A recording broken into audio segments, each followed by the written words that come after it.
Hey everybody, this is Brad Bruce and I'm here with Jace Marsiglia. And you're listening to the 5195 podcast. I want to thank you guys for showing up for the third and final installment in the Jonny Ramaglia trilogy. The writing was on the wall and even I reached out to you a little bit. A little. This was around the time of Cathedral. Yeah. And I was thinking, well, that's dead in the water now too. Yeah. Because maybe more so with me than him, you had sort of given me the impression that my heart's just not in it. Honestly, and with him, it felt more of like, I don't want to disappoint. Right. I have a question for you. During that whole time, were you ever thinking that I just gave up? Partially in the beginning, I couldn't wrap my head around what was wrong with some of the other team members. It's like, how? Are you kidding me? Yeah. Way too far in the game. Way too much invested. Yeah. But once it became evident that they were truly petering out, and, it was basically just you, me, and Tina. Yeah. And other things were coming into play. It's not, I don't think, I did question it, but it wasn't, I think a lot of it had to do with not knowing what was going on in your head. Uh-huh. So I had to kind of come up with my own narrative. And because I had already felt like I'd been here before. Right. With the way Like Minds that finally, after all these years leading up to getting this LP finally made, and then just right before we were going to push it, things going completely the opposite direction. Yeah. I felt like, oh my God, I can't believe this is where we are again. Holy shit. Yeah. And then I start wondering like, oh my God, there is something wrong with me. Mm-hmm. Okay. There's something wrong with me. So I'm not making the wise choices here. So you were having internal battles based off of the actions that were... Absolutely. Yeah. And, and that was one of the things that I sort of, I kind of pushed away from the table for everything. I got to regroup mentally for myself. I don't know what is next now, and it was just like, holy shit, I'm scared because we had a movie that wasn't done. And we had another one that was in pre-production, essentially, and yes, we had all this shit. We had a almost 7,000 square foot facility full of equipment, and what was it, 3-4 offices, and just all this. And I'm just like, where the fuck is this gonna go? What are we gonna do? And it was tough. I handled it as best I could at that time, because I knew I didn't want to give up on the process of filmmaking. And I just had to come up with a plan B to be able to continue. Yeah. And at the time, I was reselling shoes. And it was doing well. I was earning a decent living doing this. Yeah, you were killing it. Yeah. So I was thinking, okay, I wonder if... And this was how my brain was working. You know what I mean? Because I wasn't grasping at straws. I was just trying to figure out the best plan of attack to be able to allow us the freedom to continue to do this, Yeah. And so I was like, well, I'm making this much money a month. This is pretty fucking good. Maybe I should open a store. And I immediately thought of you. I was like, you know what? Maybe this is something we could do together and build this store, get it going, well-oiled machine, then we can kind of pick up where we left off of. Yeah. Unfortunately, COVID and my own setbacks really fucked that up. I lost sight of the goal. That was the moment you're talking about when you were like, I think I'm not there mentally. When we would talk. Yeah, I wasn't getting... I was like, I feel like I'm losing the love of this. Yeah. Mm-hmm. I can place blame on myself and say it wasn't managed properly. I did a lot of phoning it in, not team player. And it literally fucking jumped the tracks for myself. I was a big part of that thing falling apart. I owned that, And when that fell apart, and here's the thing. The store never failed because of us. The store failed because of the way the mall was ran. Right. That's why it failed. And it was funny because my son, he said something that I was just like, oh my God, you're fucking right. He said, Dad, your store's in Temecula. Everyone that's going to discover it already dead. Yep. Yeah. No one's coming from San Diego and LA to come here. These are all the locals, so they're going to. Yeah, it was the an ceiling. island. Yeah, we hit the ceiling of our growth. Yep. Closing that was just like, it's Cathartic. fucking over. Yeah. You know, he and I didn't talk for a long time, and it was humility. Mm-hmm. When I first reached out to him, I remember sending him the text and hitting send and going, okay, I have to be ready for him going, no, I'm good, dude. Yeah. No thanks. Of course. And then when I got the message of like, no, I've been thinking about it too. I think maybe we should meet up. And I was like, okay. Well, yeah, definitely. I mean, even when I had expressed how I felt about being a part of the Sneaker Cult team, that was also followed up with saying, look, you know, we were friends before this and had connections that had nothing to do with this to begin with. Yeah. You know what I mean? Yeah. Like, whatever we have exists outside of what this thing is. Right. But I get it, you know, like, I always try to be a man of my word when I say something, like, that's what I'm about, you know? But I get it, you know what I mean? Time goes on. Time had to go on. It did. There had to be no contact. Yeah. You know, because I had my own shit going on, you know? Yeah. I had to kind of refine myself. Taking that left turn, that's how I kind of looked at it, because I also felt like I needed something to sink into. You know what I mean? It's like, maybe I need to figure out a different hustle. And I saw that this shit was working for you. Mm-hmm. And it was a great idea. It was a great fucking idea. Yeah. And, you know, there was a lot of things working against us. We probably could have done a lot more pre-planning and, you know, let's keep it filmed, pre-production when it came to launching an operation like that before trying to just jump in and grab it. But I think that, you know, your eagerness to do that also had a lot to do with probably the extra sense of responsibility you felt like you needed to carry. You felt like you needed to build some fucking arc for people. And, you know, you put too much on yourself for that. You know, and it looked good. And I saw results. And we were probably a little bit fooled by stuff that went on during COVID. When we were open during COVID, because those were salad days. Yes. But people were getting money thrown at them. And they were just happy to come in with all the fucking time in the world that they had and spend that money with us. That was fucking great for us. So we got a false sense of what our reality could be. Yeah. So then coming out of COVID, it's a whole new fucking ball game, and the sneaker game changed. Yep. Things were just changing so rapidly. Every day. Yeah, they really Every were. day. They really were. I mean, again, this is another one of those times where it was a super fucking invaluable experience. Everybody learned a lot of shit. We learned a lot about ourselves. And it was a wild adventure. But I don't think that it was the source of who we are as people. Right. You know?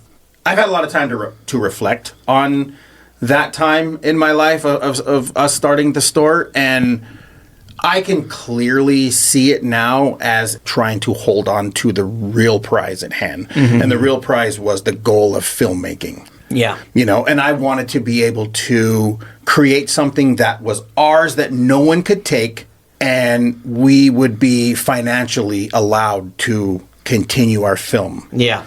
I'll be honest with you, I am 100% glad it's over. I'm happy to hear that. Yeah, because I zero regret. No, it's you're right. I learned a lot. I learned a lot about myself.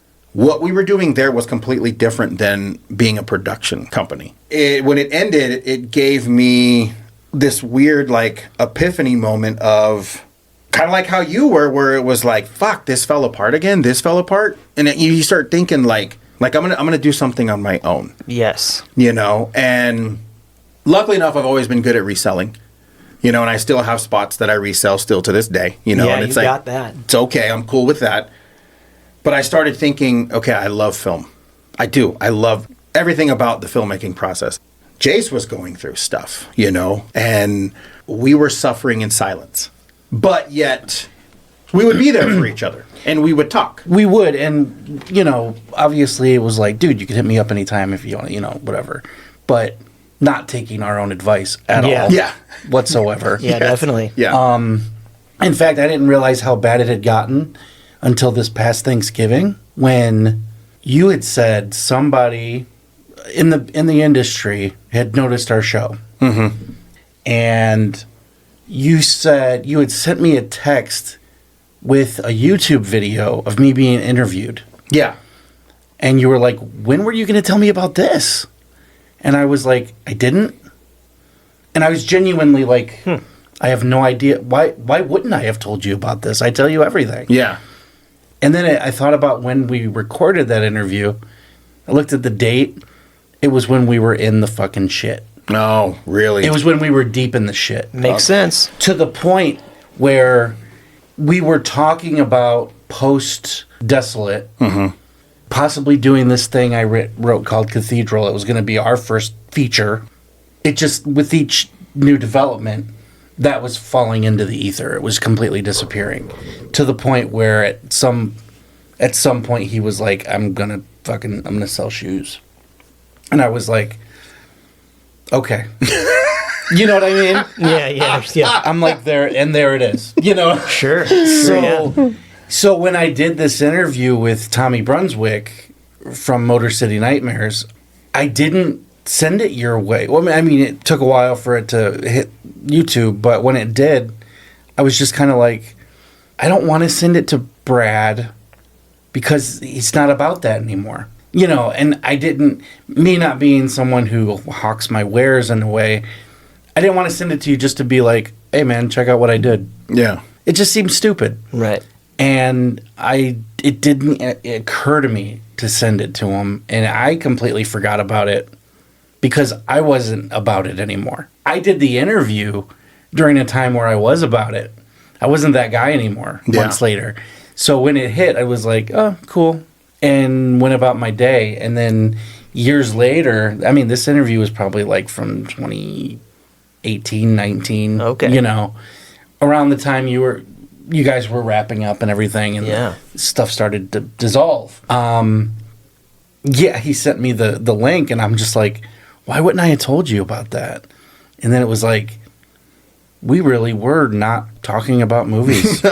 No. And I want to say it had literally come down to the point where I think all we were really sharing with each other was like memes and shit. Yeah. Right. You know, I'd pop in, how's it going? Hey, it's going good. Okay. You know. Oh, there were months. There were months of radio silence. Yeah. Like, as far as like, you know, heartfelt. Yeah, no, there was nothing, and it just, I mean, there were months where we didn't even speak on the phone.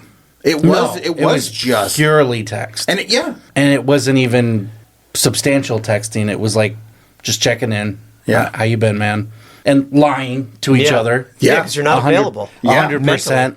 And it wasn't until you sent me that link that I was like, there was a real fucking dead zone. There was a massive fucking chasm of time. Yeah. Where we were just the one big thing we had in common wasn't a thing anymore. Mm-hmm.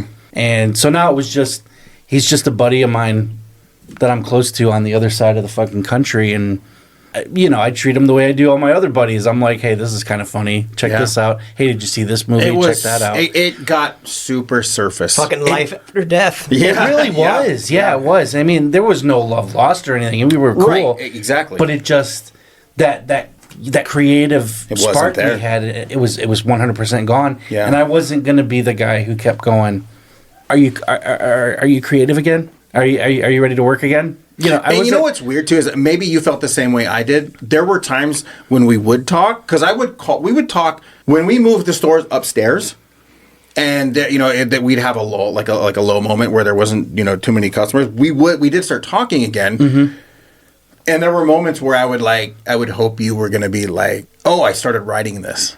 Nope. And it never came up. Yeah. And it was kind of like, hey, come on, say something. Like, you start the conversation so we can jump back into this. See, it was the opposite for me. I didn't want people to bring anything up even remotely related to anything creative. Right. Really? Because it was just a sore subject. It was, wow. I didn't want them to say, I didn't want them to ask me and then not have anything interesting to tell them. Well, that was the thing. It wasn't quite to that degree of yours, but I got nothing.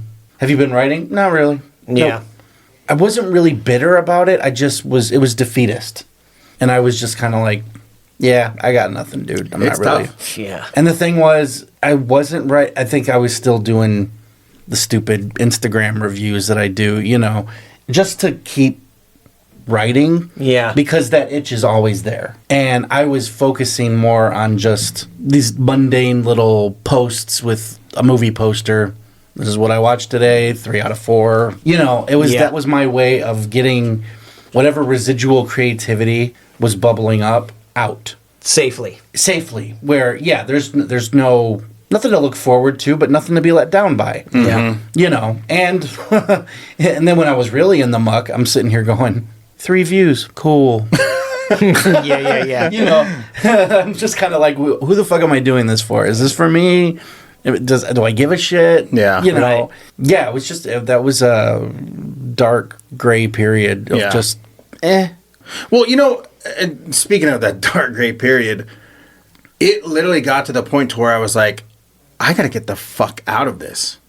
Like this, I'm going nowhere. The vibe or the shoe thing or The whole situation, the whole thing. Yeah, it was like, it's just, this is not me. We had talked podcast for years. Yeah, we had. And people had talked it to us. Yeah. For years. Yeah. I started thinking, you know what? If we do a podcast, you and I, there's no one else to blame for failure. Yeah. Bingo. It does hold us accountable. It holds us very big accountable. time. And it's like, okay, now we can do something the way we want on our terms. Yes. And so we really started ramping it up to the point of I was like, can you come out? Yeah. Because we're going to do this shit. Yeah. And you were like, yeah, let me figure it out. We locked it Hell in. yeah. And I remember us going over like names because even still to this day, we've never revealed. And I will only reveal the name if someone asks.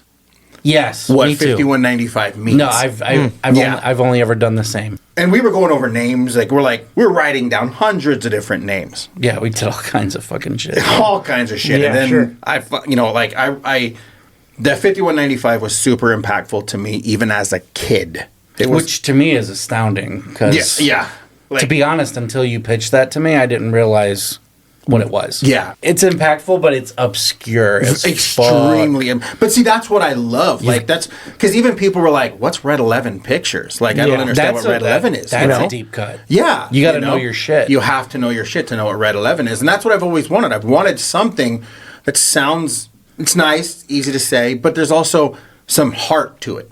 Yes. And I remember reading you a list of names, and you were like, "Oh, I kind of like 5195. What's that?"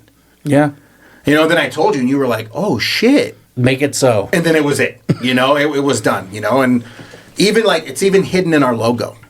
Yes. Like there's something there that's hidden there. Like if you know your shit, you'll figure out what 5195. You're providing a mystery box. Yeah.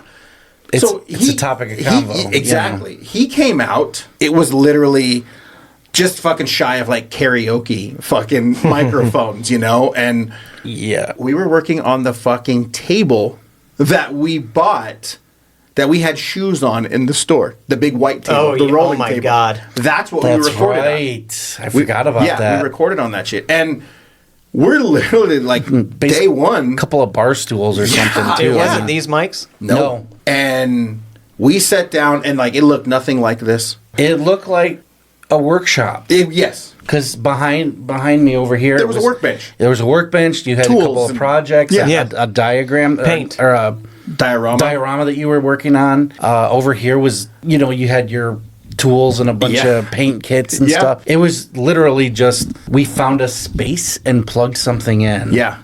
But that's the way to do it. It was the way to, It was so lo-fi. You know. And that was what we wanted. We wanted to not bite off more than we could chew. Sure. I remember we're trying to figure out intros and how to start it and what to do, and we sat down and we what did we I think we did 18, 20 shows. That first trip? Yeah. Yeah. In 3 days? Because you landed, you were here for a weekend and then you split. You weren't here for 2 weeks. No, I wasn't here for 2 weeks. You're right. We I think we did almost 10 shows in one night. It was something like that. Well, that's how you lose your voice. Yeah. Well, that was the other thing. I'm sure there's pictures between the two of us of the old setup. and just throat lozenges scattered all over the fucking table like candy. Yeah. But yeah, that was what it was. We knocked out. We came up with like a dozen or so ideas and was just like, let's do this one now, And- just to see. And you what's know. funny is, remember, we didn't go live until your second trip. Yeah. I spent all that time editing those shows because I had to learn how to edit. Yeah. I know how to edit film, but now I'm like, now I got to learn how to edit. It's a different beast. Yeah, you Yeah. know, and we did it. And I remember I started, once we got a big bulk of them done, I started sending them your way because I'm like, hey, there's some good shit here. And with doing this, I could feel little sparks of creativity and energy being built of wanting to get back into the film industry in some facet. Yeah. Prior to what I just wrote from just a couple of months ago, there was like probably almost 4 years that I wrote anything for myself. Really? Yeah, nothing for myself. Nothing. Like I was doing stuff for studios, but nothing for me. I think the only other thing was FOD. Wow. Get it? We'll definitely get into that. I wasn't sure how close to the chest you wanted that one. I think we should definitely talk about that one eventually. Okay. Soon. But yeah, you know, it's like doing this. It was a moment of like the clouds were parting. But differently. Yeah, very differently because it was us now. Yeah. And now here it is. We're 7 months in, 38 episodes down, and consistency is key. And the fan base is growing, and the social media platforms are growing, and it's you and I. Yeah. You know what I mean? And we have big plans, big ideas, you know, more guests planned. And seriously, who knows what it sparks when you go back down memory lane Yeah. a little bit, Yeah.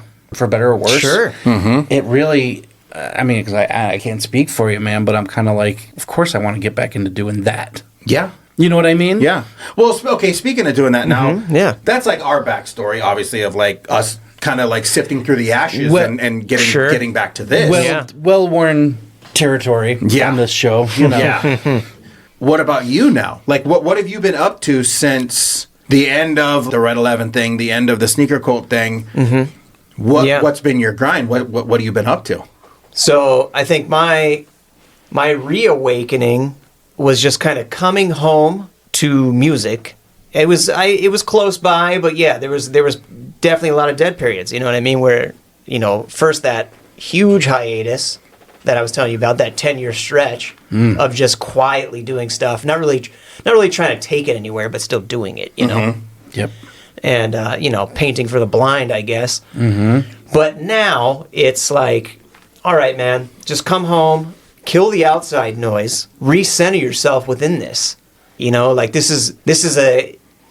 I mean, I don't want to say it's a safe haven. I'm sure there's a better term I could pull up somewhere, but you know, it's home. You know, there's a home within doing this music stuff for me. I have been working on this craft for a long time.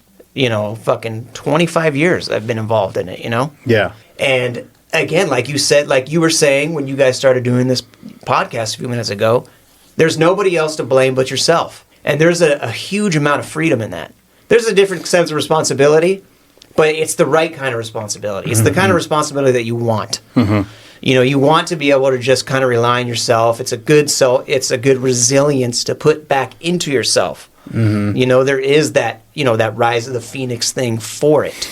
You know, if you can kind of pull yourself up again, catch a breath of fresh air, and say, okay, no, I'm not done. Maybe I needed to pivot in a couple other directions before I landed here.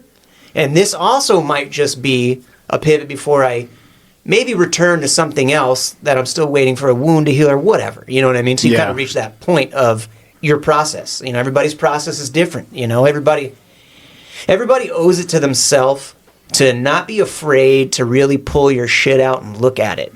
You know, I think you have to humble yourself and, you know, be willing to admit the mistakes you've made. You know, within these last 3 episodes we've done of this, I think we've all just pulled out tons of and admitted plenty of mistakes we made along the way. But, you know, as I was saying on the first episode, you know, this is all kung fu. It's all hard work. There's going to be countless amounts of failures, before you can pull anything off, you know? A lot of wound licking, Tons of it. a lot of healing. It is absolutely essential to your personal journey, no matter what you do. Yeah. It doesn't matter if you're the fucking milkman. So, you know, for my scenario is right now, I feel great and I feel like my well is being filled up by focusing on making beats. And, you know, right now I'm kind of, you know, getting my darts together, kind of getting my arsenal up, and then I'm going to try and start shopping them out. But, you know, that's cool, you know, and that's cool to do that and try to, like, work on getting your name out there, and because it is fun to work with other artists and collaborate in some facet or another, you know. But, you know, at the end of the day, it's still something I'm going to do for me. Yep. It's something that has made me feel good, and it fulfills me. And if I'm just going to end up being an instrumentalist and just putting out instrumental projects, I'm fine with that too. That's awesome. And then there's an audience. Yeah. You know, I'm I mean, fine with it's... But see, that's good because you're doing it for you. it. Yeah. You're not trying to please everyone. You can't. Which you is can't. useless stress. Oh It my is. God. You know, but it's easy to get caught up in it. It's easier than you think. Sure. Because one thing will lead to another, and you'll realize that you're knee deep in a lot of functionality of stuff because things start cooking. You know, things start getting warm. And within that, it is easy to get a little bit caught up in where you could be going, and you might start painting a picture or writing a script to a life that you want, but without realizing the turns and things that are going to happen that are way beyond what your pen could possibly imagine, you know? So I think for everybody, it doesn't matter what you're doing. You just got to, if it works for you, make sure that is the... Let me put it this way. Make sure you try very, very hard not to lose sight of the why. Agreed. Perfect advice. I mean, I can firsthand say I did. Me too. Yeah, me three. It's, you know, and honestly, when you do, it really feels like all hope is gone. Oh, it does, totally. And it's the most alone feeling. Very. Because how could you ask for help for something that you don't really know what's going on? Right. You know, it's very hard to fix what you don't know is wrong. Well, the scary thing is when the thing that gave you solace doesn't anymore. Yeah. Yeah. There's no term for how empty that feels because you're just like, wow, I've got nothing now. There's But you nothing. lose a sense of identity. You do a big one, and it's I've been there a couple of times. Yeah. Luckily, it's been fewer and far between. But yeah, I've been to the bottom of that pit, and it's not an easy one No, to it's climb tough. out of. Yeah, it's a tough climb out. So, okay, let me ask you this then. What's your process like for doing this? Okay, yeah. Okay, here's a great day. You know, I had nothing on the calendar, right? I get up. I like to get up early. I like to get up before the sun's up. I like to get up while the world's still sleeping. I'll get up, I'll have my coffee, and, you know, I'll just kind of sit and do jack shit for a little while. Enjoy that coffee.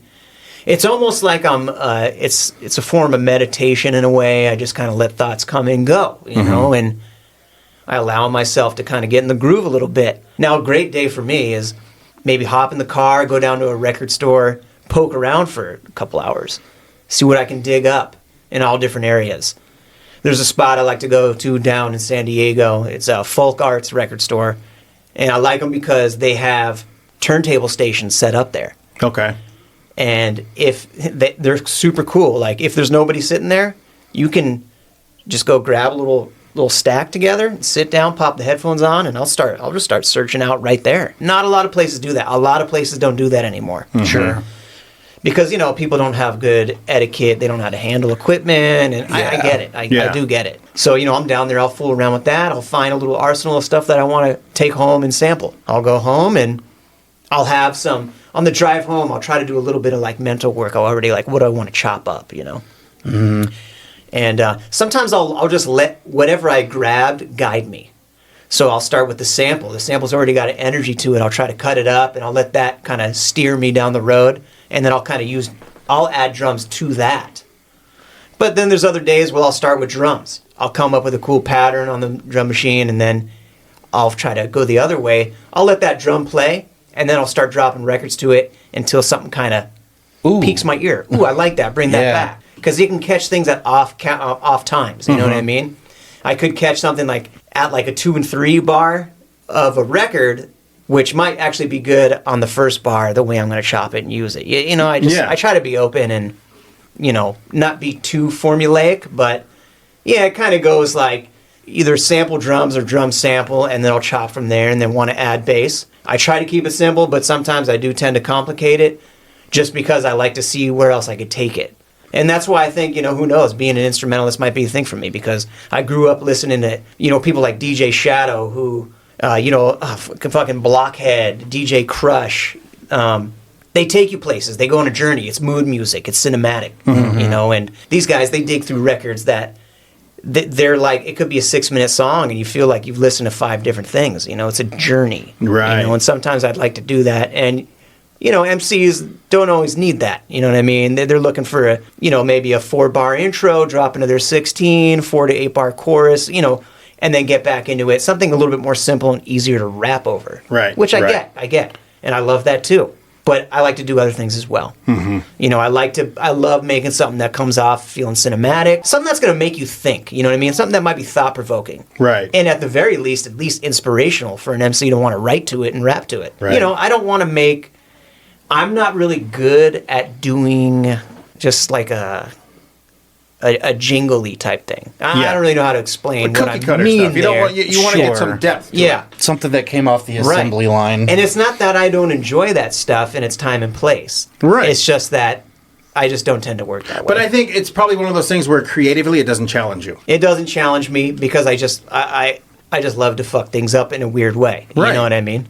I could actually probably chill the fuck out a little bit with how complicated I make it. I always think back, because I catch myself doing it, and I remember somebody saying something about when Red Hot Chili Peppers were blowing up a little bit more. Something about Flea with his bass lines. He loved to get crazy with his fucking bass lines. But somebody was saying, like, hey, why don't you chill out a little bit? Just chill out, just a tad. And he did that, and things changed for them. He realized he didn't have to go as hard. Not that he wasn't, but I get it. I think where he was coming from was he wanted to be the most badass bass player there was. Right. And maybe at that time he felt like, okay, well, this is how you do it. This is how fucking crazy and complicated I can do it. You gotta get nuts. You know? And it's not always about that, you know? Where music's a feeling, man. And you don't always have to have the craziest shit. So I try to dance the line, and sometimes I don't do it, sometimes I do. Yeah. Oh, okay, well, when you're doing this stuff, do you get rid of things, or do you just back burn them or just back pocket them? I'll throw shit out. I mean, well, I'll delete stuff. Yeah? But very, very little of the time. I should do it more because I have a hard time forgetting about things. So always, I have beats that, you know, sessions that have been around for 12 years that I'm still just waiting for the perfect piece to add to it. You know what I mean? It's like that. It's a painting. It is a painting. It's a painting, and yeah, it really is, because where my ears were at when I made that is not where my ears are at now. Mm-hmm. And I can find something in a record today that I probably couldn't have found then, or even how I was just feeling that day. Yeah. You know? You just feel, sometimes shit hits different. When you find that thing, and all of a sudden the entire picture. See, that's that creative process, because, like, not to get too, like, far off track, but we talked about how for fucking 3 years we couldn't figure out Desolate. We sat down after a big absence and we figured it out. Yeah, exactly. Yep. I like to look at it like, you know, if a detective is he's so stuck on one lead and this one clue, he's not staying open to all these other abstract things he could find to figure these puzzle pieces out to this case. You know, you got to try and remember to stay open and be detached a little bit. Yeah. So what are you doing now then? So right now, this year, I'm trying to pump out some projects every quarter. I got this little project I'm working on right now. It's definitely this little instrumental beat tape, you know, just to put it simply. Mm-hmm. You know, it's instrumental stuff. BGM, it's background music. Mm-hmm. I'm cool with that. Yeah, Put it on. Go for a walk. Go drive at night. Yeah. You know, I love maybe that you need shit. to get in the car and go think some shit out. Put this on. It's mood music. Yeah. I'd say that this stuff has some cinematic feel, maybe a little bit of touch of noir type vibe. I'm in. I wouldn't say it's exactly, you know, doom jazz or anything like that. It's hard to say. I love that stuff too, though. I mean, that stuff is moody as hell, right? Yeah. But yeah, it's got a feeling to it. There is some sort of a vibe. Yeah, I'm calling it. It's hard boiled. You know, it's I like it. You know, it makes sense for me. You know, Yeah. It's- I don't want to pigeonhole it too hard and saying this is a noir project. Right. But yeah, you know, exactly. it's hard boiled for sure. Oh man, I can't wait to hear it. Yeah. I'd love to hear some. Yeah, I can't wait for you guys to hear it. You know, here's the thing. You know, like I said, 10 years of hoarding music, not wanting to work with people, trying to wait for the right time, the right this and that. Maybe it is. I'm going into kamikaze mode at this point. Yeah. You know what? Like, I just want people to hear it. It's just like we want this movie to come out because we just want people to see it. That's it. Yeah. You know, it's if you make something like this, the whole point of it is to share it with people. Yeah. Yes. You know, it's completely subjective how they're going to take it. Right. And you can't get hung up on that. No, But just not put at it all. the fuck out. Put it out. You know, That's because I it, can't yeah. go through another cycle of how long am I going to sit on this and da-da-da-da-da, you know. Yeah.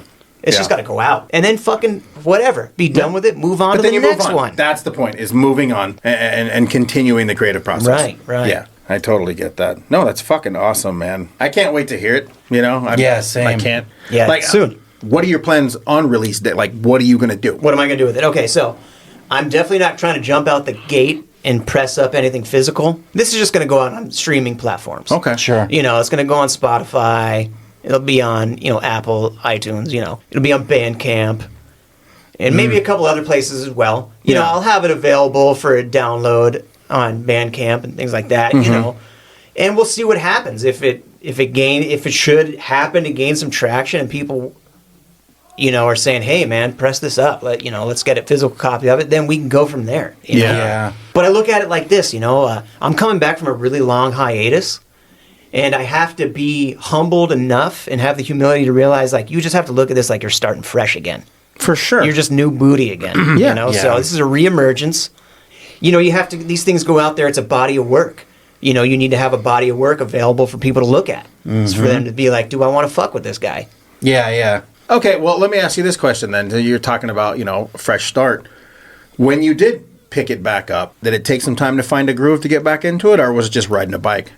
There was some, it was like a bike, but it was like, well, you say you get locked up for 10 years, just as an analogy, right? Yeah. The day you come out, you're just wearing the same bummy ass shit that you went in with 10 years ago, and that shit is not in fashion anymore. Yeah. Right. Yeah. So I had to kind of like resharpen my teeth in a way and re-up some of my equipment. So sonically, for one, I feel like I got stuff at a place where I want it to be sound-wise, but also creatively. You know, there's so much new shit at your fingertips, you know. I was telling you, you know, I spent a day at the record store, but there's a lot of different things going on these days. You know, there's people that just make music to be sampled. Mm-hmm. You know, they're called sample packs. There's these sound designers out there who are doing amazing shit, and they'll put together these capsules, and they're great. They say you can they'll sell them in either the format where it's just the song as a whole, or they even offer it broken down in stems. So you know that the stems, that's all the instruments, all tracked out separately. Right. That's what I like to do. I like to get in there. I like to get surgical with it. Yeah. And like maybe I just want the bass line out of this one. I like to pull the horns from that, you know, and really kind of recompose shit. Yeah. I like to rearrange shit. This hip hop stuff to me, I look at it like you're making a collage. You know, you're scrapbooking. Mm-hmm. You're pulling source material from other places, but really trying to turn it into your own thing. Yeah. Well, that and in that 10-year gap, your proclivities have probably changed dramatically. Yeah, you definitely. You know what I'm saying? My sensibility has definitely changed.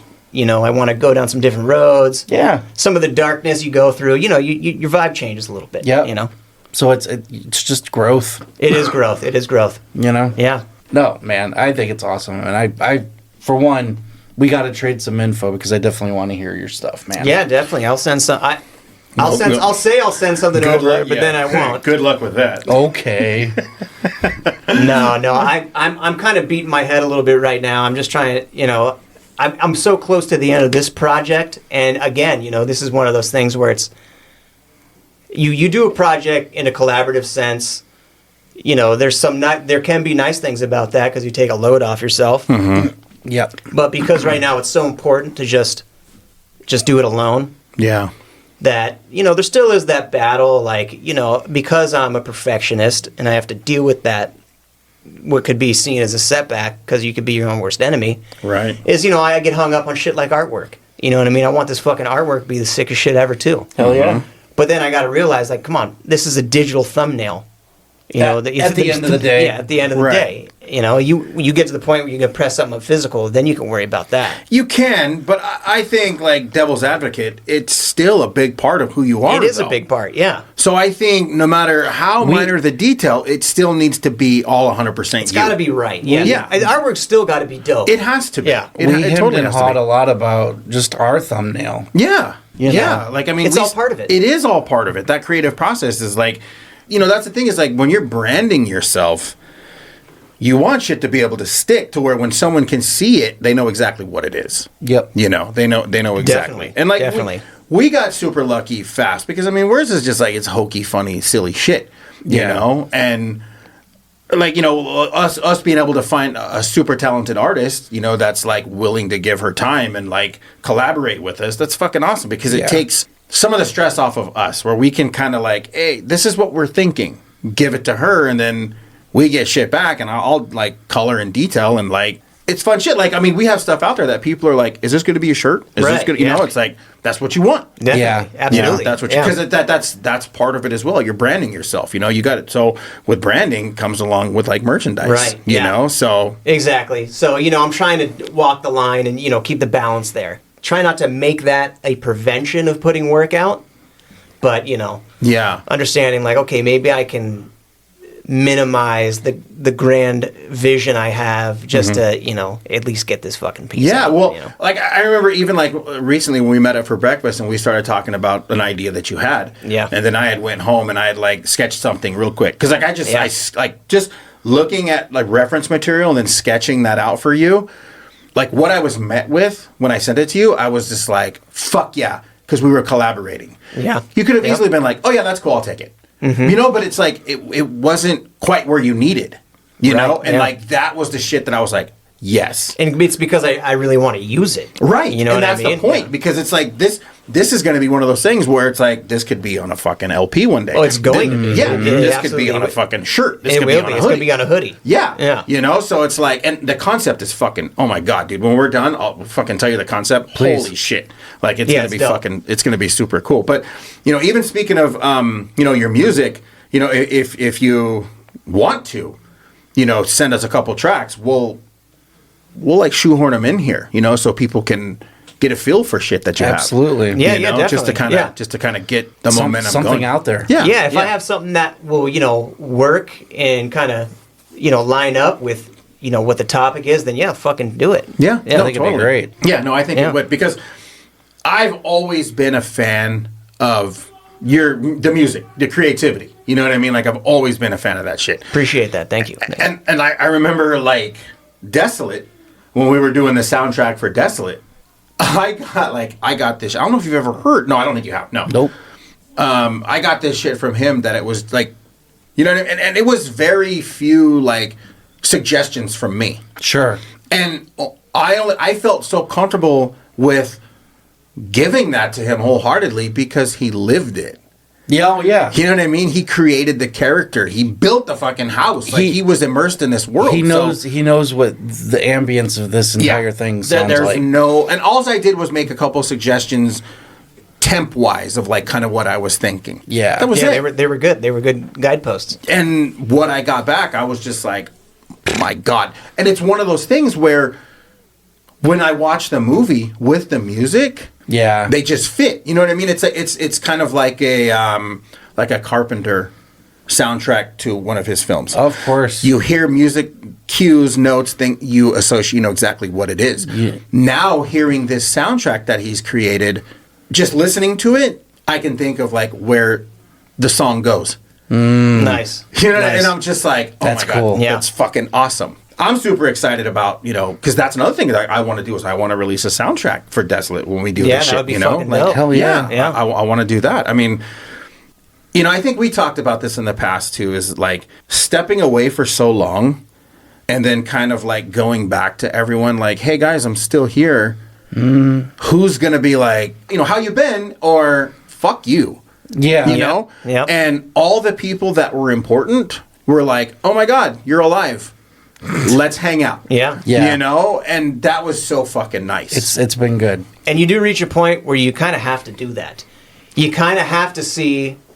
You got to cut everything out for a little. You got to cut it all out. Yeah. And just go monk for a little bit, and then see who is still there. Yeah. You do. You got to see. So it seems like you got a lot going on now. I got a lot that I'm plugging away for. Which is good, though. You know, and it's all solely you. That's what I fucking love. That's the biggest thing here is. Yeah. I love that. And we definitely want to have you on more. Of course. Yeah, I'd love to come back and dive into, whatever different topics. Yeah. I want to talk about some fucking toys too. Exactly. Yeah. I want to talk about Mask. That was so fucking funny. That story was great when you were listening to the toy episode and you were like, why aren't you talking about Mask? Yeah, and then it came up. And then I talked about Mask. Like, Yeah. it's fucking, no, it's awesome. Yeah, thanks for letting me take up all this time. No, dude, I'm so happy that this... I think it was an epic trilogy. It really was, and I think it happened when it was supposed to, like everything, for a reason. You know what I mean? It was supposed to happen now. Wasn't supposed to happen last trip. It's supposed to happen right now. And I think you're right. It turned into... Yeah, it turned into a good one. It turned into I think 3 it was weeks It did. of shows. Yeah, I hope somebody gets something out of all my ranting and all the fucking mistakes I've made. How could they and not? Yada, yada. Yeah. Well, you know what? I did. I did too. I've taken away stuff from this, All right, great. From this talk that... Yeah. Because there was residual effects of what we had been through. Absolutely. And... Trauma bonding. Yeah. Oh, it was a good air clearer. Yeah, and no, everything, it was. It really was. And again, it's like, we've talked about you many times on the show. Yeah. Me and my wife Brooke love listening to the show. We're only on episode 10 right now, but 10, that's great. Yeah. No, it's awesome. And it just gets better from there. It does. It's fun. Not to, not to pat ourselves on the back, but not getting too far off topic, you did episode 9, the disturbing one. yeah. the death, the snuff tapes and shit. talking about the Mondo shit. Yeah. Dude, that literally was like 3:30, 4 o'clock in the morning. Oh, God. And it was just... There was a weird vibe in the room when that was done. I'm literally like this, like... my God, this is fucking rough. Because I told him, I'm like, bro, you're going to have to take this one. Because it's fucking... It's dark. It's super dark. But I'm glad we did it. And I've actually been told by a few different people that they really enjoyed it. It's a good episode. And I think you guys came at it from the right angle. And I think it's 100... I think you're absolutely right. Like, with some of this other shit that's going on, like, it's becoming this thing where people are going out of their way with it. And Jace, what you were saying with the whole fucking people rickrolling this shit. Oh, my God. I've never had that to me, but, like, come on. No. Can you imagine? It's just... Yeah. No, it's out of control. We definitely came at it from a pretty solid perspective. Definitely. We didn't glorify it, but we just made it aware of what was going on. Because there's things where I'm just like...